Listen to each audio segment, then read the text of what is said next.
तुम्हें horror stories पसंद हैं? हाँ बता। एक बताता हूँ। मेरा एक दोस्त था सागर नाम का। वो लोग पहले गांव में रहा करते थे। ये कहानी सागर के दादी माँ की है। उस वक्त सागर की दादी माँ सिर्फ 14 साल की थी। वो लोग गांव में रहते थे, इसलिए हमेशा खेतों के काम करते थे। एक दिन की बात है, तब उसकी दादी माँ ऐसे ही खेत में काम कर रही थी। उसके दादी माँ के अलावा उस वक्त खेत में कोई नहीं था। ऐसे ही काम करते करते रात हो जाती है। काम ज़्यादा था, इसलिए उन्हें टाइम का कोई पता ही नहीं चला। ऐसे ही काम करते करते उन्हें रात के 8 बज जाते हैं। तुम्हें बता दूं, सागर का खेत गांव से काफ़ी दूर था और खेत से गांव आने के 2 रास्ते थे। एक रास्ता था जो काफ़ी दूर था और सभी लोग वहां से आना जाना करते थे, लेकिन दूसरा वाला वो खेतों के बीच से था। उस रास्ते से कोई आता जाता नहीं था। सागर के दादी माँ ने सोचा, ऐसे ही मैं दूर के रास्ते से जाऊंगी तो काफ़ी देर हो जाएगी, इसलिए मैं शॉर्टकट रास्ते से गांव जाती हूँ। ऐसा सोचकर वो गांव के लिए निकल पड़ी। पहले ही काफ़ी अंधेरा हो चुका था और जल्दी जल्दी उसकी दादी माँ गांव की ओर बढ़ रही थी। आधे से ज़्यादा रास्ता गुजर चुका था और उसकी दादी माँ तेजी से गांव की ओर आ रही थी। उस रास्ते से गांव की ओर आते वक्त एक छोटा ब्रिज पड़ता था। उस ब्रिज को क्रॉस करते ही एक बड़ा इमली का पेड़ था और गांव में अफवाह थी कि उस पेड़ के आसपास कोई भूतिया शक्ति मौजूद है। सागर के दादी माँ ने ब्रिज क्रॉस किया और उस पेड़ के पास से गुजरने लगी। तभी उसके दादी ने देखा, उस पेड़ से एक झूला लटका हुआ है और उस झूले पर एक सफ़ेद साड़ी में औरत बैठी हुई है और उस औरत को एक आदमी झूला दे रहा है। उस वक्त वो औरत काफ़ी ज़ोर ज़ोर से हंस रही थी। उसकी हंसी पूरी तरह से गूंज रही थी। ये बात पर ध्यान करो कि गांव वाले उस पेड़ से डरते थे, इसीलिए दिन में भी उस पेड़ के पास जाने से वो लोग डरते थे। तो फिर रात के 8 बजे उस पेड़ से झूल कौन रहा था?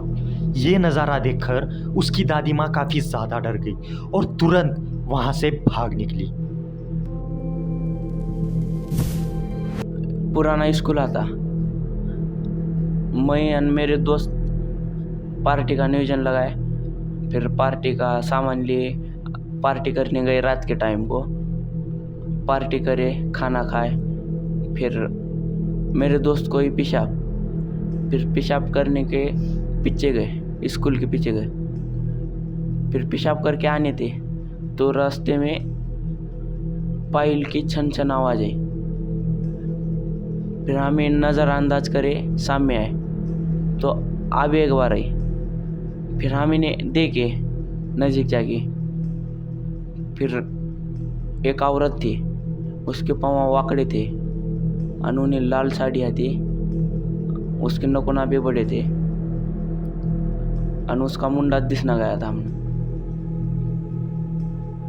हमें डर के भाग के आने थे तो हमारा नाम लेनी थी। मेरा एक दोस्त है, उन्हें ट्रैक्टर चलाता था। उन्हें 2 शिफ्ट ट्रैक्टर चलाता था, सुबह में, दिन का भी और रात में भी। उन्हें एक दिन रात में ट्रैक्टर चलाने खेत में गया था। खेत में जाने के बाद आधा जंगल हुआ। आधा जंगल होने के बाद ट्रैक्टर अचानक से चलते चलते चालू में ही बंद पड़ गया। चालू में ट्रैक्टर बंद पड़े बसी उन्हें आगे देखा। वो आगे एक आदमी था बरोबर, लेकिन वो दिख रहा नहीं था। सिर्फ उसकी आवाज़ आ रही थी। उन्हें बोल रहा था, तू कौन है, तू ये खेत में क्यों नांगर रहा है। उन्हें ट्रैक्टर बसी नीचे उतरा, सब तरफ बैठ लगा के देखा। उसको एक आदमी दिखा, उसके पाँव नहीं थे, सिर्फ आधा शरीर था।